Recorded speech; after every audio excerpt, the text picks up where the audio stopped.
Assalamualaikum warahmatullahi wabarakatuh. Nama saya Fadila Nur Aisyah dari kelas 12 MIPA 3. Saya akan mempresentasikan analisis cerpen untuk memenuhi tugas praktek bahasa Indonesia. Selamat menyaksikan. Analisis cerpen untuk memenuhi tugas praktek bahasa Indonesia Fadila Nur Aisyah kelas 12 MIPA 3 yang berjudul Robohnya Surau Kami karya A.A. Nafis. Unsur intrinsik yang terdapat di dalam cerpen ini adalah antara lain tema, alur, penokohan, latar, sudut pandang dan gaya bahasa, serta amanat. Yang pertama adalah tema. Cerpen Robohnya Surau Kami karya A.A. Nafis memiliki tema tentang keadaan iman seorang kakek yang tidak seimbang akibat mendengar cerita Ajo Sidi.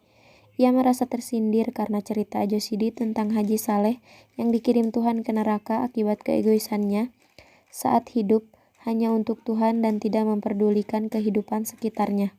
Kakek berpikir bahwa tak apa hidupnya miskin asal tidak miskin ibadahnya kepada Tuhan. Akibatnya, kakek mengakhiri hidupnya sendiri dengan cara bunuh diri. Selanjutnya adalah alur. Alur yang digunakan penulis pada cerpen ini ialah alur mundur, karena penulis kembali menceritakan sebab-sebab kematian kakek, dimulai dari awal cerita penulis mengenalkan keadaan surau dan kakek, kemudian konflik mulai muncul saat kakek bercerita pada tokoh Aku tentang perasaannya yang tersindir akibat cerita Ajo Sidi. Karena penasaran dengan cerita Ajo Sidi, tokoh Aku terus bertanya kepada kakek, apa yang telah diceritakan Ajo Sidi hingga ia sedih dan kakek pun menceritakan semuanya. Konflik yang memuncak dapat dibaca pada cerita Ajo Sidi sendiri saat Haji Saleh protes kepada Tuhan mengapa dikirimkan ke neraka.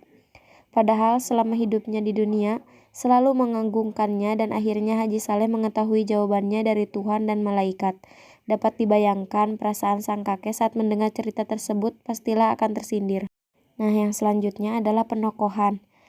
Di dalam cerpen ini terdapat beberapa tokoh, diantaranya ada tokoh Aku.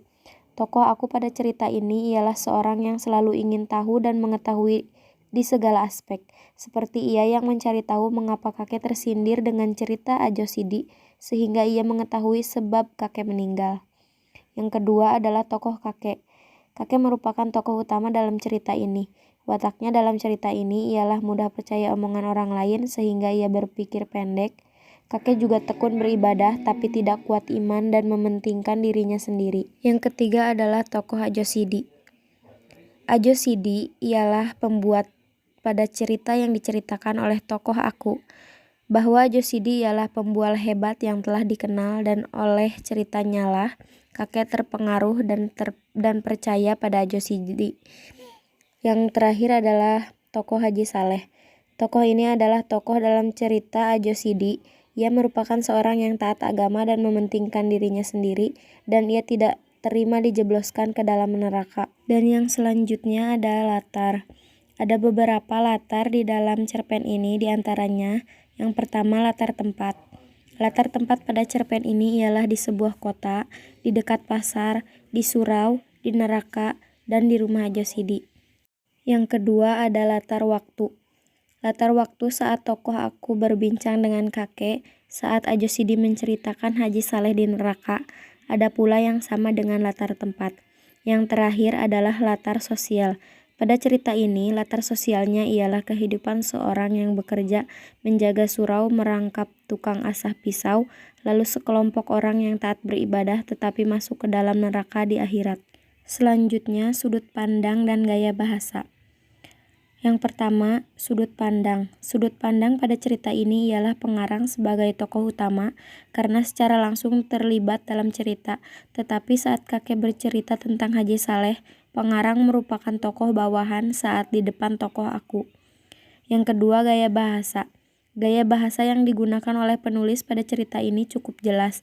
Di beberapa bagian terdapat menggunakan majas parabola dan sinisme, serta banyak terdapat kata-kata Islami. Yang terakhir dalam unsur intrinsik adalah amanat. Cerpen ini memiliki amanat agar kita tidak hanya mementingkan diri sendiri untuk beribadah kepada Tuhan. Padahal Tuhan saja menyuruh kita untuk hidup bersosial, meskipun beribadah juga itu penting. Kemudian jangan terlalu mengambil hati atas omongan orang yang dikira belum tentu benar adanya dan jangan pula mengumbar-ngumbar sesuatu seenaknya sendiri. Hendaknya kita menjaga omongan kita kepada orang lain. Amanat selanjutnya ialah jangan berbesar kepala dahulu dengan apa yang kita kerjakan, karena apabila terlalu berbangga terhadap kebaikan kita, di sanalah keburukan kita terlihat oleh Tuhan. Pelajaran lain yang terdapat dalam cerpen ini ialah jangan silau akan gelar yang kita peroleh, karena bisa dengan gampangnya kita mendapat celaka dengan gelar itu sendiri. Dan yang paling terakhir adalah unsur ekstrinsik. Di dalam unsur ekstrinsik terdapat beberapa poin. Yang pertama, nilai sosial. Kita harus saling membantu jika orang lain dalam kesusahan seperti dalam cerpen tersebut, karena pada hakikatnya kita adalah makhluk sosial. Yang kedua, nilai moral. Kita sebagai sesama manusia hendaknya jangan saling mengejek atau menghina orang lain, tetapi harus saling menghormati. Yang ketiga, ada nilai agama. Kita harus selalu melakukan kehendak Allah dan jangan melakukan hal yang dilarang olehnya, seperti bunuh diri, mencemooh, dan berbohong. Yang keempat, nilai pendidikan. Kita tidak boleh putus asa dalam menghadapi kesulitan, tetapi harus selalu berusaha dengan sekuat tenaga dan selalu berdoa. Yang terakhir adalah nilai adat. Kita harus menjalankan segala perintah Tuhan dan memegang teguh nilai dalam masyarakat. Terima kasih telah menyaksikan. Wassalamualaikum warahmatullahi wabarakatuh.